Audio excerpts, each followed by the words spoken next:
Welcome to today's webinar, Key Steps to Internationalizing Your Website. For those of you that don't know me, my name's Anne White, and I'm Head of International Trade at the Thames Valley Chamber of Commerce. And Thames Valley Chamber of Commerce is the Chamber of Commerce accredited chamber covering Berkshire, Buckinghamshire, Oxfordshire, Swindon and Heathrow. So we have a large catchment area. Global trade is one of our key priorities as a chamber. I have a team of over 18 people who do nothing but help businesses trade globally, whether that's entering new markets or the technical customs, getting goods and services into the market location they choose to take. So first of all, a bit of housekeeping about today. I just want to say to you that this webinar is being recorded and will be made available on our website at a later date, so probably later today or tomorrow. So you don't need to write too much down, but we do welcome questions, and I'd ask you to use either the question and answer section or the chat. I know a lot of people do like to use the chat as well. So I'd like to say it again, welcome today, and what I'm just going to do is a brief introduction to the webinar today, but I'm just going to stop my camera, if that's okay. So today's webinar, key steps to internationalizing your website. Over the past few years, the way we do business has changed significantly. By embracing digital tools and building a strong online presence, companies are likely to stay in business longer and achieve growth rates not achieved by working solely offline. Your company's website is a gateway to your business, allowing companies to increase their international visibility, attract new leads and customers, as well as facilitating customer research for your products or services. When looking to increase export revenue, as well as a well-constructed and internationalized site is fundamental to build relationships with both potential clients and online search engines. When looking to internationalize your company, where do you start? Today's webinar, obviously, is going to give you some tips and tricks of how to actually go along that route. And our presenter for today is Claire Snowden of Snowden Consulting Limited. Claire is an experienced international business growth and international communications specialist. She helps businesses to work effectively across cultures and increase exports to existing or new overseas locations. Claire has over 30 years of international manufacturing and operational leadership experience and with extensive business and cultural expertise, and has lived and worked in Europe, Asia, the Middle East and the Far East. So without further ado, I'm going to stop sharing my screen and allow Claire to share her screen, and go over to Claire. Thank you, Claire. Great, thank you, Anne. So if the technology works, you should have my screen up. So before I pass over onto the presentation, I'd like to say thank you to everyone for coming along today. I know that we do have some people that are going to be watching on catch up, so thank you to you as well. I know everybody's very busy lives at the moment, all kinds of things going on for people, so thank you for taking the time to attend, and hopefully you will leave the session with some wonderful tips and ideas for your own business growth. Before I start, I also wanted to mention there were some points that people had put forward that they wanted to know and learn about from the webinar. One was a strategy for life sciences. There was somebody interested in social presence in general, how to generate leads from your website. And we do have somebody that's in the process of building their international website. And obviously they're looking to make sure that they've got that right with their web developer, and that they are including all the wonderful things that they can to ensure that they have a good international online presence. So let me start.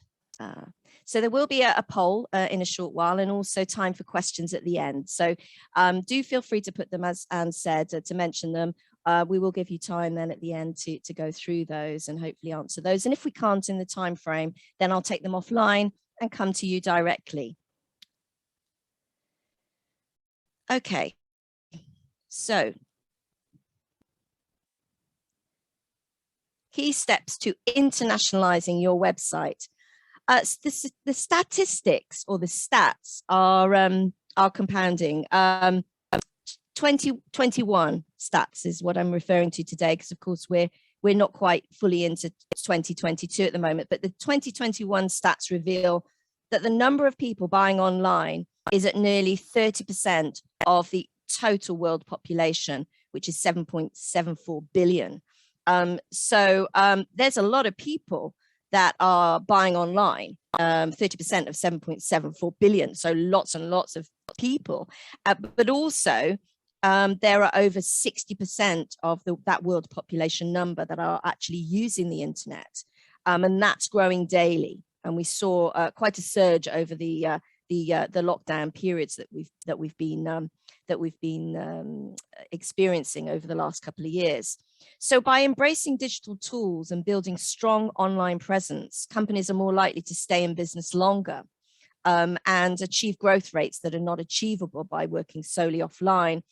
And it's true that over the last few years, we've been looking at changing the ways that we work, and many businesses have been forced to go online and look for new flexible ways of working. So in today's webinar, I will share ways to develop your international web strategy with key steps to help you create, develop, and refine your plan for building your international website with the top internationalization features that you must include. Steps that you can take to make your website more effective in your chosen international market or markets. As an internationalized website highlights your company's willingness and ability to trade with overseas clients and partners, and by undertaking research and evaluating your online presence, your company can increase revenue from international sales, as Anne mentioned, test new markets and understand what appeals to your target market and therefore how to cater to it.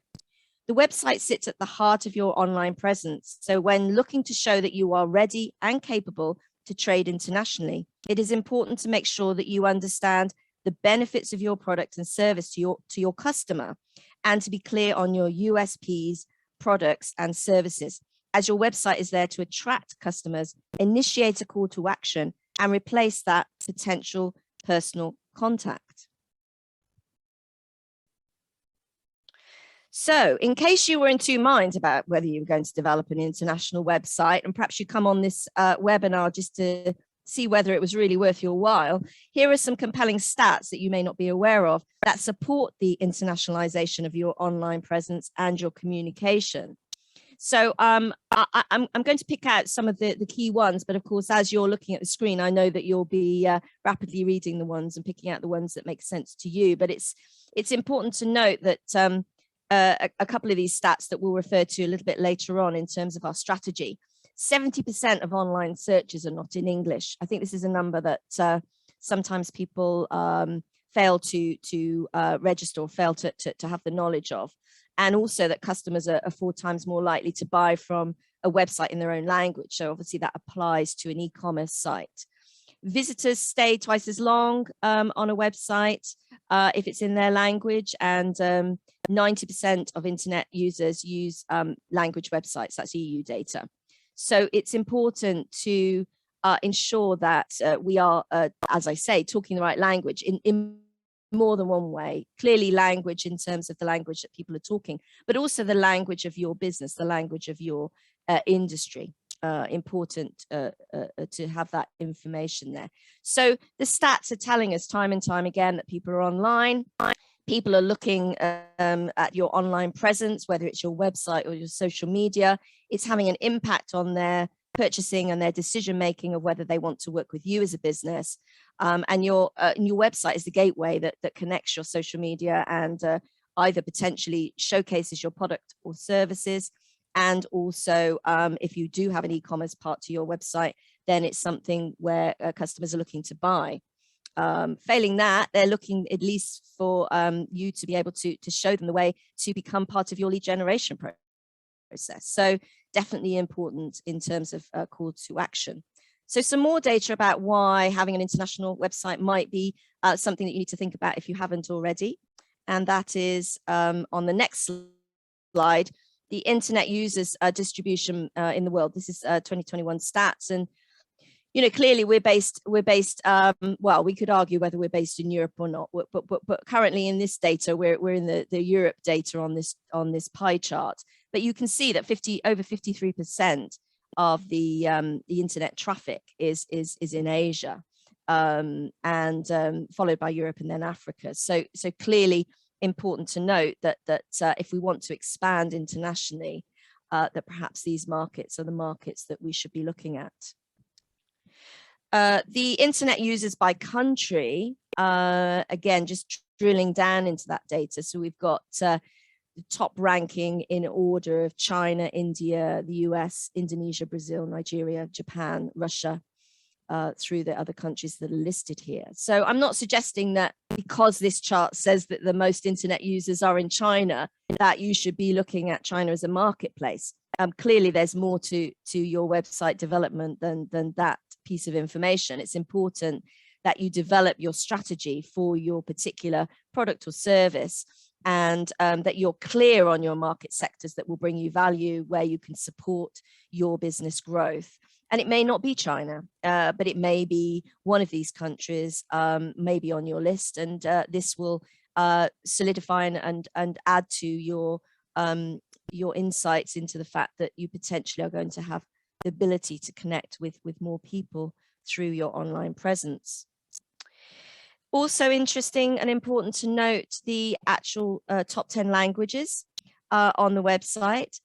So I suppose if you're first language English speaker, it's interesting and nice to note that English is the most used language on the website, closely followed by Chinese and then Spanish and Arabic and Portuguese.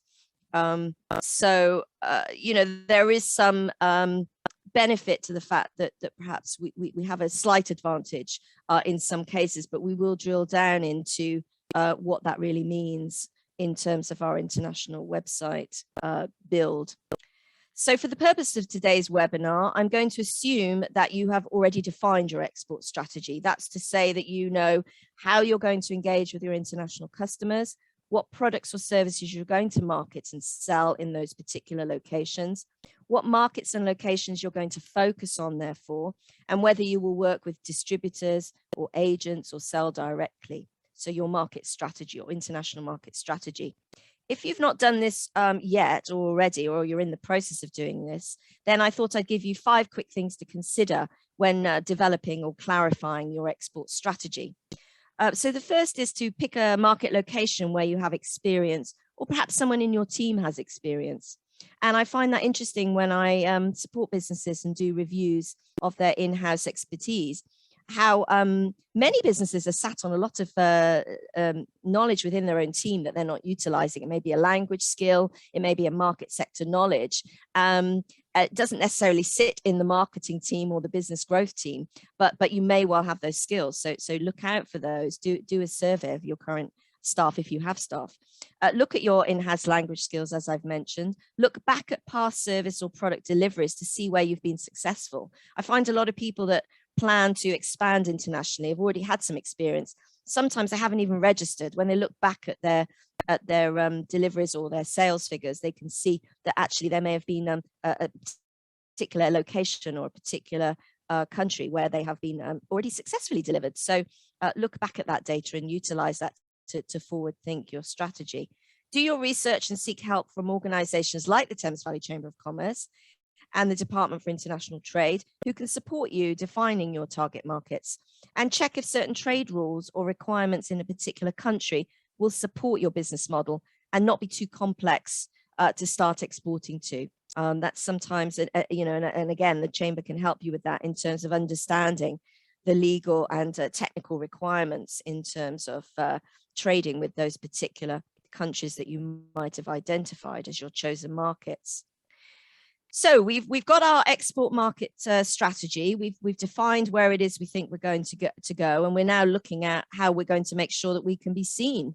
Are we visible to these people that we're suddenly thinking that we want to expand our sales to? So are you visible on the internet? Have you considered that not all countries have Google as their top search engine. And I will be using Google as a default phrase through the rest of the presentation, but I should help you to understand that in some locations, and this map I think is a nice visual to show you, where Google is the dominant search engine, but as we see in other countries, that is not necessarily the case. So we've got Bing and Yahoo and Baidu in China and Naver over there in that region. So it's important for us to be clear when we're building our website. You know, we can build it, but if it can't be seen, then it's not going to really service the time and the energy and the expense that it's taken to build that site. So you can review your international searches. You can have a look at your own view on the website, what it might look like for somebody doing a search from a particular location.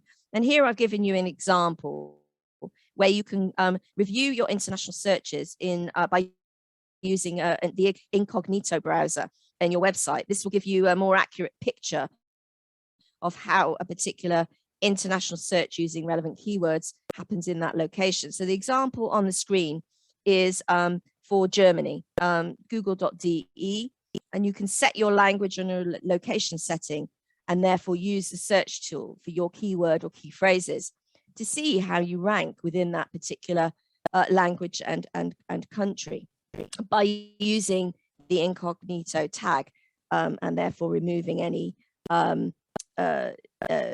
information from the search engine as to where you're located and what language you're utilizing as your default for your search.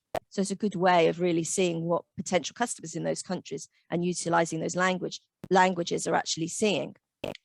So just go back to there. So for example, in Russia, Yandex has the most share, as big a share as Google, I should say. And so when it comes to selling online, it's important to put yourself in having the understanding about where the people are coming from. So here's some great stats about the search engine market share in terms of country. This is this percentage for Google as of January, and then we can see that this is the market share in China. So we've got the Baidu being the number one at 69%, Google being the search engine that's in the lead in Russia, but followed closely, as I mentioned, by Yandex. So interesting and important to note that you are building a website that is going to be found in those particular locations by those particular search engines. So one of the things that we start to work with our clients on is to look at their 3 international online marketing principles, or our principles, and helping them to focus in their business against these three principles. So the first principle being that people buy from people that they trust. Important to put yourself in your customer's shoes, and always to have the view when you're looking at your international online presence by thinking global, but acting in a local way. So I'm going to go through these 3 principles with you just to explain in more detail. So the first one is people buy from people that they trust. When marketing online, we need to take into account both people and search engines. It's really important to note, because when we start to look at people's online presence, it sometimes becomes clear that they've either designed the website to be attractive and visually pleasing for people, but perhaps have failed to understand the search engines, or vice versa. People that are very technically savvy in terms of the website build, that have created a website that does very well in search engine, but is not so pleasing and not so attractive, and doesn't keep people interested in your site for a long period of time, bouncing people off.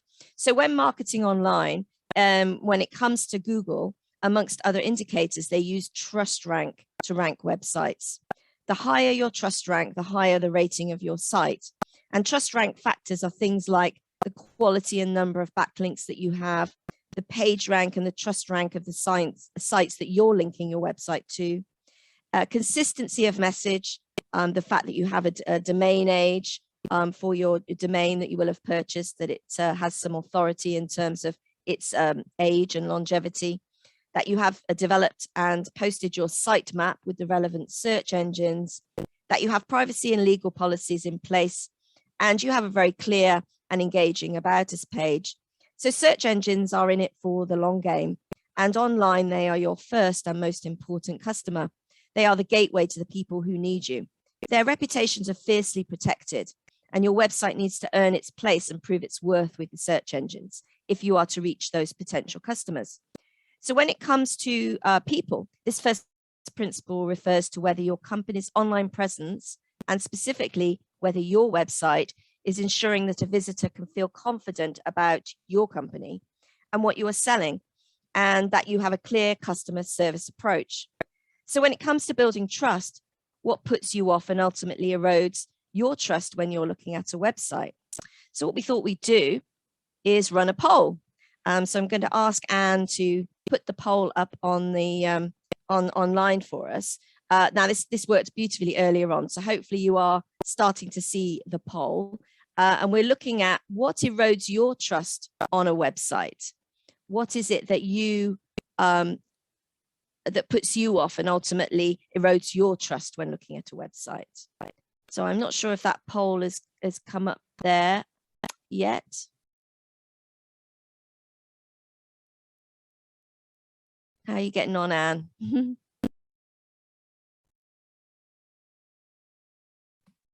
The poll is showing, but I'm not sure. Can anyone just pop in the chat whether they can see the poll or not? Because I can see it, but it doesn't mean anyone else can. Yeah, maybe I can't see it, so let's have a look. No poll. We're getting the messages, and no poll. Right. Okay. Let me just. Okay, we'll give it just a short while, and if not, we can move on. I can explain what kind of stats we've been getting from past reviews. I'm just going to try again because we love technology when it works. Technology, there we go. Hopefully. There we go. There we go. So hopefully you can all see that, and you'll be able to click on the poll. I think it's jumped forward, Anne. Yeah, that's it. Here we go. So people are starting to put what they feel is important and puts them off when they're looking at a website. So I think pretty much everybody's had their chance to put their results in. So basically the results that we're showing are in first place, slow to load.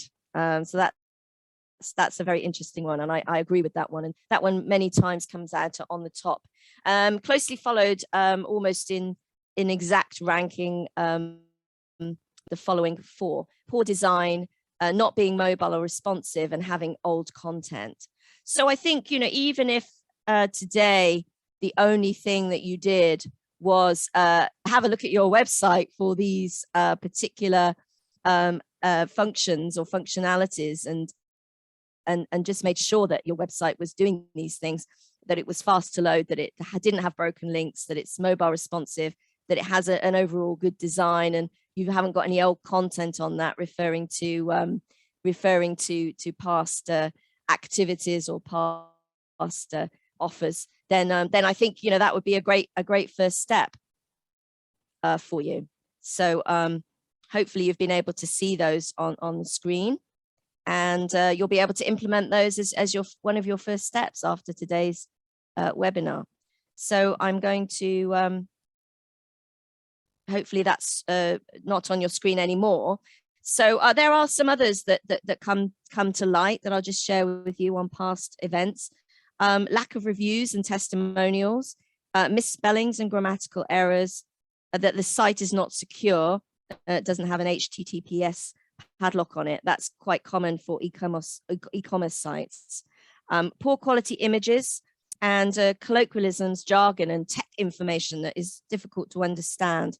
So those are some of the things that are important for you to make sure that you have reviewed on your website, so that when somebody comes to your site, they're happy to that they arrive there and they're happy to stay on that site and follow through with the calls to action that you've put on there for them to follow. So when did someone, you or someone in your company, last health check your current website? So ensure that it reflects your capability and your competence. So principle 2, put yourself in your customer's shoes. Are you clear on your customer profile, and are you showing how much you care about your customers? And do you speak their language? To put language into context, out of the world's 7.4, nearly 7.5 billion inhabitants, only 7% speak English as a first language. And most of these people aren't native English speakers, with only about 360 million speaking English as their first language. Quite amazing stats. When I first learned these, I was really quite surprised, because even though I knew English wasn't the largest spoken language, I didn't realize it was such a small percentage. So your customers want to know how much you understand and care about them.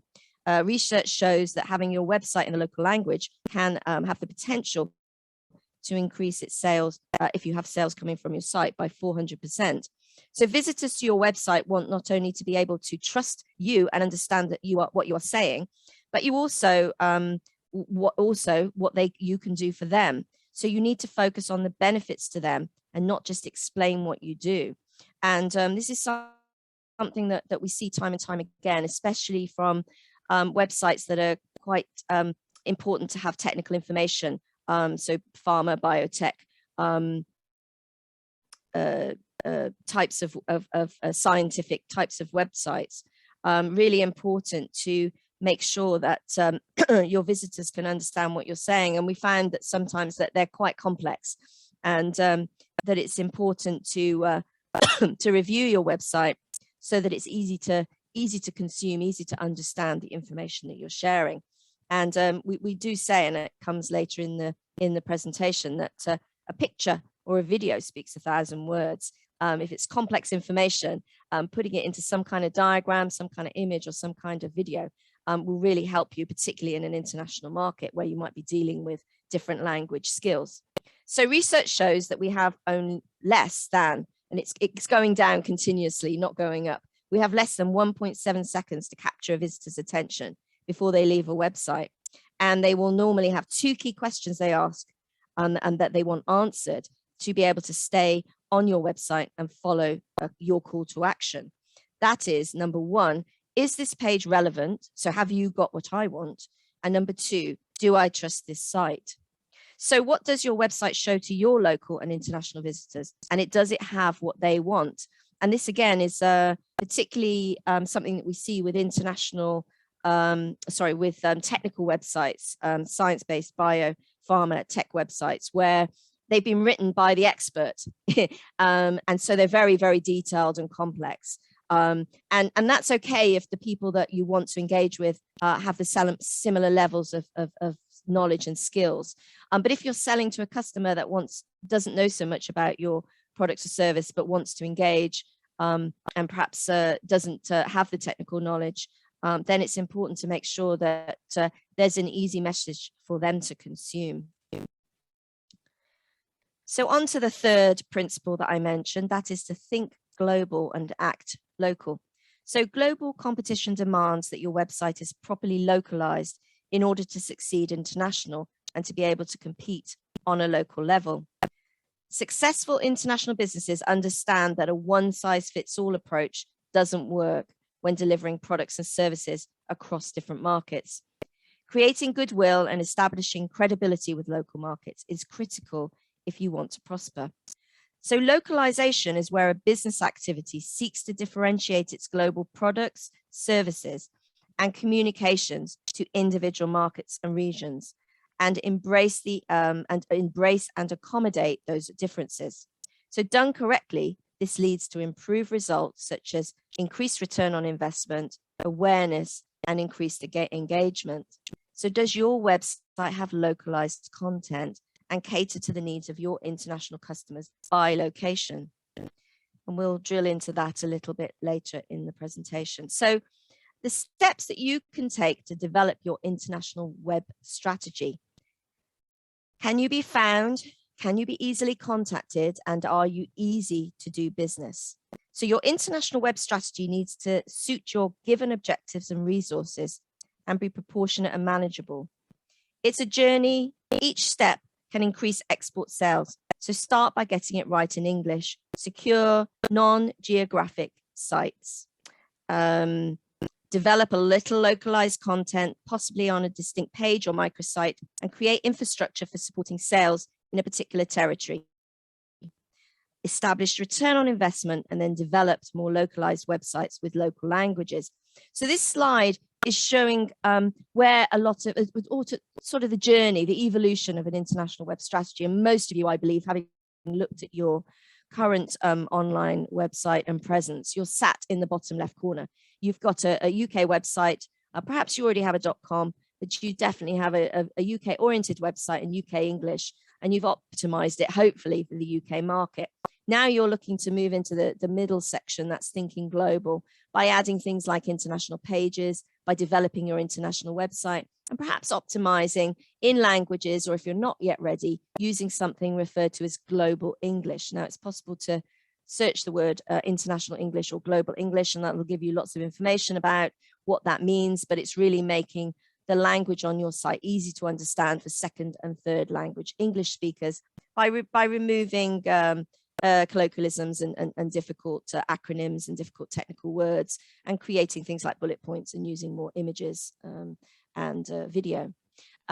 If you're ready, once you've started to develop your international site, you then move into the third and right-hand section, where you'll be looking to develop actual local websites that are country or language pages that have local domains, perhaps local content and local links, and that you are optimizing in the local language and creating specific content for those particular parts of your website or those particular sites themselves, ensuring that you have specific, for example, maybe licensed product or a local returns policy for that location, that you've got clearly defined customer service support and technical support, and that you also are starting to develop social media, particularly for those different specific countries or locations. So here, if you're not sure how to do that, here's an international web strategy checklist to review the options for you. You could start off by adding the international section at the top line of your navigation. That is just adding a section into your website. You could look at language specific or country specific pages. So here on the PowerPoint, you can see what that might look like. So an international section is the second point. Country specific pages might be on a subdomain or subdirectory structure. Or you might have language specific pages where you're adding in the /FR for French, for example. And it would be best practice, if you're targeting a specific country, to think about having the country code top level domain. That is, for example, www.yourdomainname.fr for France, for example. And some countries make sure that you have a clear understanding that they will require local presence or registered offices. This already applies for the UK in terms of the EU, so it's important to understand and check the rules about domain ownership in those different locations. So as mentioned, your international website will be an ongoing journey, and you could have different strategies and structures for different countries and languages that will change as time moves on in your international journey. And that's an important point to make, I think, at this stage, that websites are continually moving targets. They are continually changing. I think a lot of the time businesses look at their website as a one-time activity. They create it, they spend a lot of time and money and resource, and then leave it there static for a long period of time, in many cases 1, 2, 3, 4, 5 years. And it's important not only for your search, but also for customers potentially coming to your site, for it to be for you to be continually updating, continually looking at your products and services and how you're presenting those on your website. So I mentioned about your domain strategy just now. Perhaps when you're moving into a particular market, looking at owning the country code top level domain. So hopefully you're on a .com currently, which is very useful if you're going international in terms of your international domain strategy. You might look to reserve other generic top level domains if they make sense for your business. So for example, one of the businesses that I work for, No Fuss Group, we have the .global as our generic top level domain. You could look at the local countries in terms of domains, like training.fr as an example for France, or local country domains in particular language. And you can look at internationalized domain names if you're not if you're working in a particular language where the language, a particular country where the language is quite specific to the market sector, you might look at having your international domain perhaps written in a particular language, for example, Japanese, Chinese, or Arabic script. So lots to think about when you're starting your internationalization, and domain is your domain strategy, your international domain strategy is the first place really to start. So I thought I'd share with you some examples, because when you're talking about international websites, I realized that I've been working on them for many years. So for some people, it's really difficult. I don't really understand what you're saying. It's all too technical, Claire. So I thought I'd show you some visuals of what I've just explained. So here are some examples. So this is an example for Oxford Brookes University's international section. So they've obviously clearly got lots of international students that they are engaging with. So they've developed this on their .com, their UK website, where they can put the information and develop search around that international content. So that's what it might look like on your site. Then you might move to a directory structure. So here's an example of Techquipment. It's a directory structure with flag navigation. So you'll see that the domain URL at the top has a /DE. So this is the German part of this website. And for people to navigate to the particular location that they want to by country, they can use the drop-down menu to click on the flag to choose their particular country that they want to engage with in terms of information. And if your website is properly set up and has the correct targeting in terms of language and location, then potentially this information is being served up in terms of search when a particular country person is coming from a particular country using a particular language to get to your website. So here's a subdomain structure for Duolingo. So you can see that the FR is at the front of the structure. So this is the French part of their website, and you'll see over on the right-hand side where it says that the language site is in French or Français. Important when you're doing navigation for your website in language or language navigation. It's important that you also translate the navigation, not to have the word French here, for example, because clearly this is somebody utilizing French as a language. So important to note is that sometimes we find a lot of a lot of people fall down on this, where they start to do translation for their site, and then they fail to actually translate the navigation as well. So important to note. So here's an example for Melbourne's Visit Melbourne website, and this is an example of a language drop-down menu. And again, you'll see that the language itself is written in the actual language. So I personally don't speak or I don't read Japanese or Chinese or Arabic language, but clearly the people that are coming to this site that do will know exactly where they can navigate.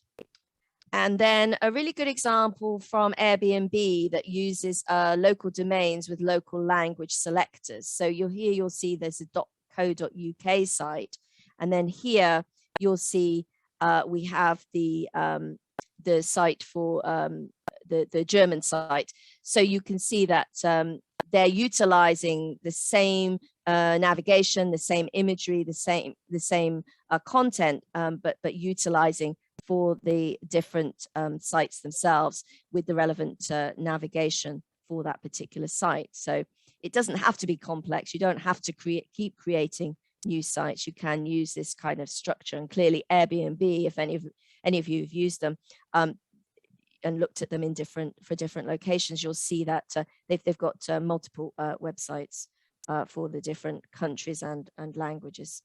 And then when it comes to some to a company like yes, and I should say that for Airbnb, you'll see the languages here and the structure where you can actually go into a language navigation tool and also choose the language navigation that you want. And again, in the case of British Airways that have multiple country and language websites, you can choose both the country and the language. And this is really getting into quite complex areas. You would have to really be far on in your international journey and have the opportunity to have the resource and the time and the energy to be able to create this kind of website, but also for it to make sense for your return on investment. So I'm just showing you the journey. I'm not suggesting that we're going to become a British Airways overnight, but this is the sort of journey of how you can move your website forward in terms of its international structure. So the other thing that's important for us to keep in mind is keywords. I've mentioned them a few times, keywords and key phrases. And when we are creating the structure of our website, we obviously need to fill it with content. And it's important that we look at making sure that we're using the right keywords and phrases that our potential customers in the potential locations that we're looking to target are utilizing. So always a good way to start with doing your analysis in English, also to do it in perhaps global English, to check your Google Analytics reports. Hopefully you've all got Google Analytics on your website. And if you haven't, you should, because it's a useful free tool that tells you about who's visiting your website, where they're coming from, which language, where they're landing, how long they're staying on your site, and where they're bouncing off from. So really important for you to understand that data and utilize it in your ongoing website build.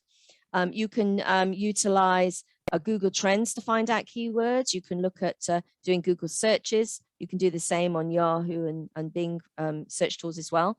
You can research competitors, look at their keywords. What are they using? If you've got a particular competitor and they're doing really well in a particular market, well, have a look, see, maybe they've got some keywords you haven't thought of, and they're the ones that are bringing them the search engine traffic. Talk to your customers, your international customers, and maybe your agents if you haven't yet got any customers, or your distributors or any partners you might have. What are the keywords that they know that people are using, the keywords and terms and phrases for your particular product or service. You could look at brainstorming within your team, because I would imagine you're sat in a lot of wealth of knowledge within your team about the kinds of words and non-technical words and layman words that people are using to search for your type of product or service. And you can get into using search engine keyword tools. There are some free tools that will give you a starter, and then there are some paid tools that will give you some really deep information about keywords and the relevant data that supports those keywords. So a really important part, once you've built your website, you've got your domain strategy, you've understood the structure of your website, you then need to fill it with content. So important to do this research. So where do you put them? You've got all these great keywords. Oh, there's so many places. Here's a list, a quick list. Definitely have to have them in your title, description, and keyword alt tags. Your title and description is the thing that pops up when you're doing a search. When you're searching for something, you'll see in the on the search page. Obviously, you're hoping to get to the top of that page. What will be seen is particularly the title and the description.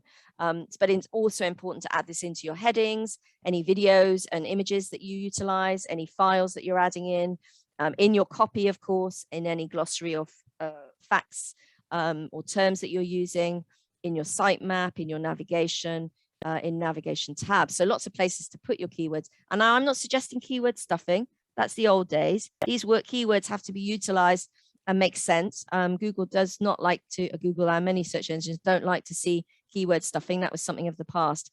It's important that the content makes sense and it's engaging for the visitor to your website. So you've put your unique keywords on these relevant locations, and now you need to think about your calls to action. What do you want people to do? So they've found your website, they've come to it, they've engaged because it's talking to them either in their language or in their terms, and they're thinking, oh yeah, this is great, I want some of this. So what should you be telling them to do in terms of action? And there's so many. You could ask them to email you, you could ask them to call you. Now, call you in terms of international is something we need to potentially has a little red flag next to it. So it's important for us to make sure that we can actually follow through. So if we're saying call us, but it's in a particular language, you need to make sure that we've got those skills. We also need to tell people when to call us. If we just say call us, they might be calling in the middle of the night because they're on a different time zone. So really important to make sure that you can follow through with these calls to action. And there are many of them. And you really want to utilize them on every page and not stuff them in. You don't want to have too many. You want to have a clear navigation telling your potential visitor what you want them to do and where. And there's some more. I told you there were loads. So there's quite a few for you to look at. And I'm sure you're already utilizing some of these on your site. Whoops. So I know SEO came up and lead generation came up on some of the questions for the webinar today. So SEO tips. These are taken from SEMrush. So again, a lot of this information you can find on the on a search on the internet. Some of the things you need to keep in mind. The fact is AI is taking a greater role in terms of websites and website builds, particularly international search. Voice search is starting to become important, particularly for some sectors. So people are starting to look at search queries using voice. Clearly, still has to be mobile friendly. I mean, it's critical now. It's not a, well, it might be nice to have. It's a must have. You'll be downgraded if your website's not mobile friendly. Ensure that your content uses the EAT principle. That's why I mentioned earlier on, it's not about keyword stuffing or key phrase stuffing. You need to show this EAT principle, that you have expertise, authority, and trustworthiness. Long form content will rank higher. So it's not, short content. It's about engaging content that makes sense for your particular clients or particular visitors. That you have effective strategies, including video. Video is still very important. Image optimization. Speed of loading was your #1 hate for visitors that websites that you visit that don't work for you. So it's important you optimize images. This ensures that your website loads within that less than 1.7 seconds. And local search listings are getting more and more important. So make sure that your search is based upon local search and data and analytics priority rank as well. So really important to ensure that you're understanding your website, supporting these search engine optimization tips. Now, I mentioned language a few times, particularly at the beginning of the webinar. So mind your language and manners. Don't be lost for words in international markets. Utilize the relevant language for your particular market. So what's the case for languages? How many of you have purchased in a foreign language in the past few months? I certainly don't. Whenever I go to a website that isn't in my language, I immediately try to find one that is, so that particularly when I'm purchasing something online. So it's important to get translation right on the website and to be sure that it's well written, localized, and properly translated. And actually, we use the word when we're working with our clients and partners, that it's important to not just translate a section of your page from English to a language, but actually to transcreate. So we're looking at transcreating content for a website. That is, that it's written by a native speaker, preferably with skills and knowledge about your particular industry or sector. They're actually writing the content for that particular page on your website for that particular market, not just taking English a language and translating it. And one of the big no-nos is to have Google Translate on your website. Now, Google Translate does have a place. It's great as a working tool if you receive information or you're checking out another website, for example, and you want to quickly translate and get a general understanding. But it's not good to utilize for web internationalization of your website, because I don't know if you've ever seen English when you've translated back from a foreign language using Google Translate. It's good. It's good in that you get a general understanding, but it's not something that brings confidence to your customer that you are the chosen partner for them or the chosen service provider or product in that particular market. So really, really important.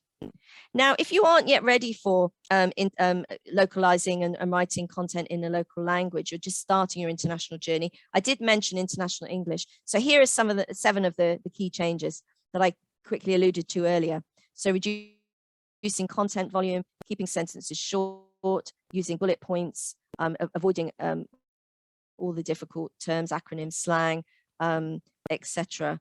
And making sure that you don't make assumptions, that you really are sure that people will be able to understand what it is you're putting up in terms of content on your website.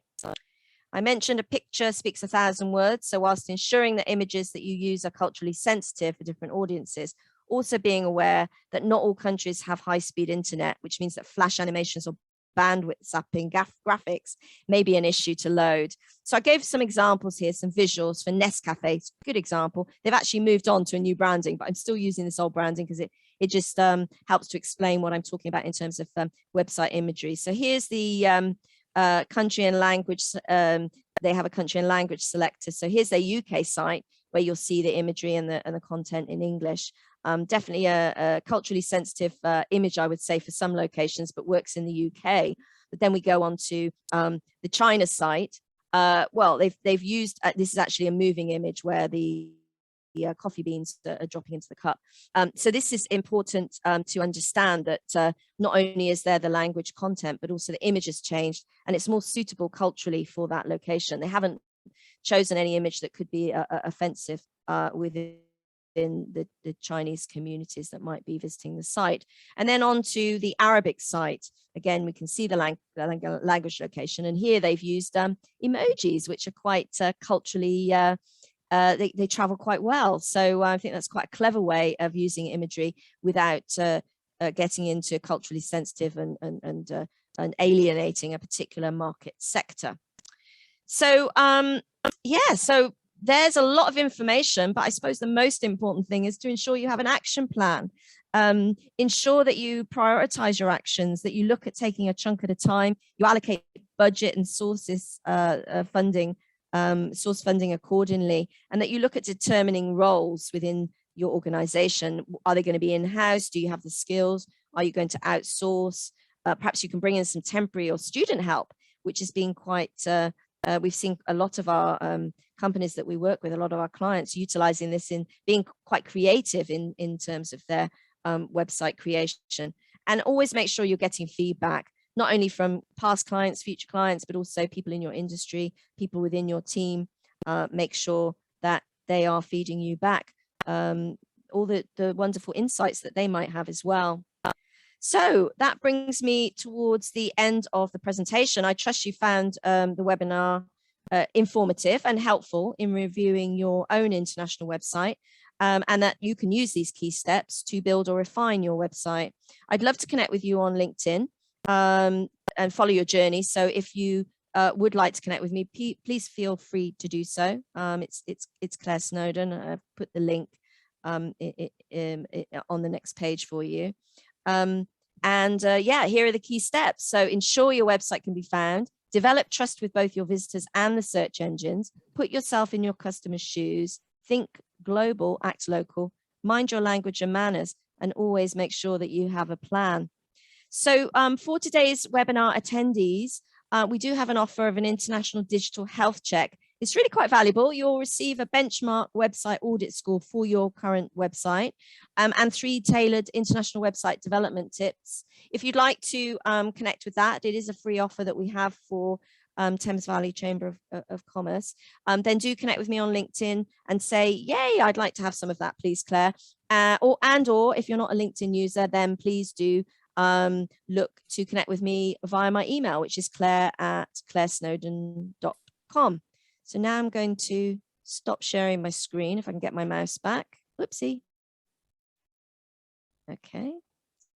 Stop sharing so that Anne can come back in. Anne, hopefully you're there. Yes, I'm here. I'm definitely here. I'm making notes as ever. I always go away from these sessions with Claire with something to go back to our marketing team and saying, have you done this? Have you done this? Have you done this? So thank you for that. Anyway, on behalf of myself, Claire, we've just launched a Romania specialism, market specialism. And what we haven't done at this point in time, because it's very new, is to put in the Romanian translation of everything because it's a two-way bilateral agreement or service. So our next step is to do that bilateral translation into Romanian as well. So we have obviously had comments from some people who are obviously saying, you know, translations done by machine, couldn't be anything worse, sort of thing. So I'm glad that we covered that. They are getting better. They are getting better, and there is a place for them. What I'm suggesting is there's not an automatic, not yet, a place for them in automatic website translation. Yeah, yeah. Yeah, it's difficult. As you said, it's quite useful to have if you're just looking at a page and you want a quick translation and read between the lines of what it's trying to say.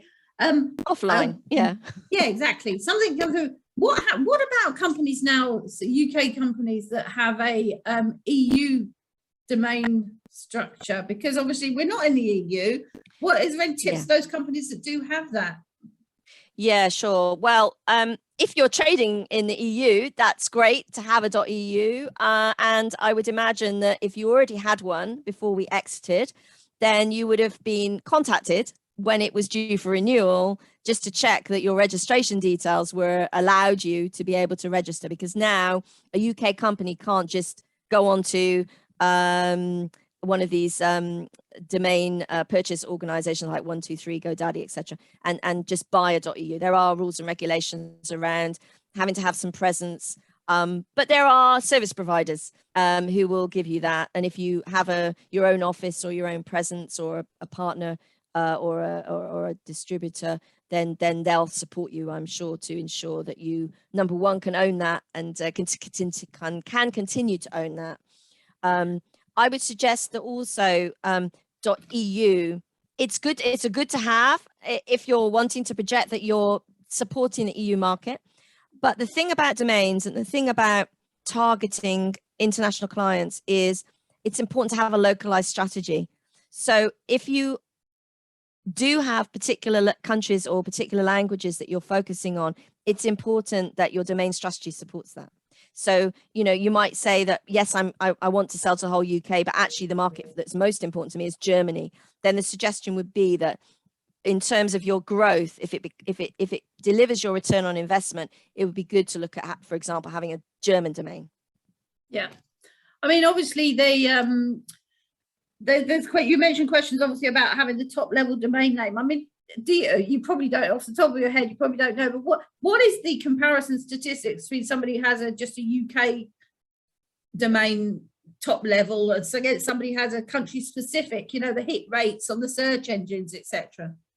Yeah, it's quite a difficult question to answer, Anne, because there are so many variables. You know, if you just had a .co.uk website and you didn't do anything different, and you were targeting another country or another language, then you could answer your own question by doing the incognito Google search. But you would find that if you had a direct competitor in that marketplace, that you would always rank below them because they're a hosted local domain with local content. It brings your ranking up. If you are then going in against that direct competitor with a subdirectory or a subdomain or just content that you've added to a .co.uk, you're not necessarily going to be found, number one, and number two, if you are, you're not necessarily going to come at the top of the ranking. Fantastic. Now I think I should add, sorry, I just want to add one point, Anne, is there's also an important point about your website, what it is you want your website to do. Now, if your website is just your page, like your shop window, and you are directing people to it, you're either going to events and saying, oh, here's our business card, look at our website, or you are meeting people and saying, here's our website, and that's all you want your website to do, then perhaps search isn't for you, perhaps language and domain strategy might not yet be the need. But if you are wanting to be found in particular countries through online search, then these are some of the things you would have to do to internationalize your website.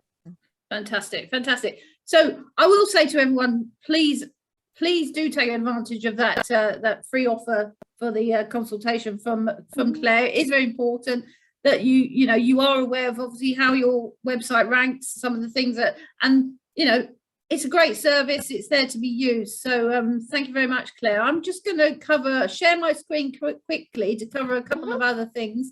So because that obviously is the formal Claire's still sharing her screen, so let me check. Am I?